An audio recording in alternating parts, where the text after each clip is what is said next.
passage de la forêt à ces grandes étendues de Beauce avec ces petits bosquets d'arbres, etc.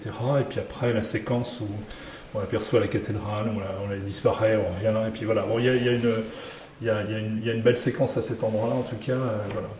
Donc là, c'est le passage, je dirais, de l'Eure-et-Loir aux Yvelines.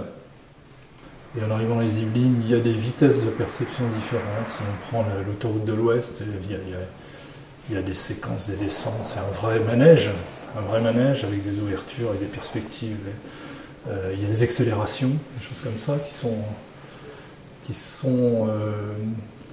qui marquent la perception, effectivement, de l'image qu'on a. C'est-à-dire qu'il y a une image nord du département qui est plus rapide que d'autres parties du département. Après, il y a des séquences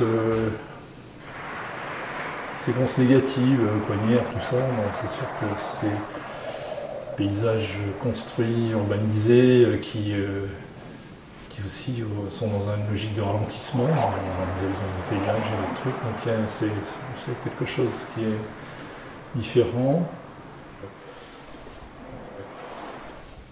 Enfin, après, il y a les deux perceptions du fleuve. Enfin, il y a des vues hautes, des vues en terrasse où la présence parisienne est là, parce qu'on voit Paris, on voit la Défense, on voit les choses. Très souvent, on voit ça, finalement.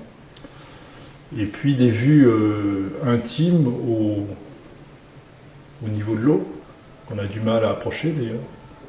Toujours gêné, il y a toujours de la route, il y a toujours des choses construites. Je trouve qu'il y a un rapport au fleuve qui est difficile. Sauf si on va du côté, le bouc de Moisson, tout ça, enfin, on est dans d'autres rapports, mais il y a toujours des barrières, c'est toujours compliqué, même si on sent qu'il y a une volonté d'essayer de se rapproprier ça. Et là, on est, je pense, dans les... là, à ce moment-là, viennent toutes les images emblématiques des peintres, notamment, qui font qu'on parle de... Enfin, on a un peu en référent des images de Sisley, de Monet,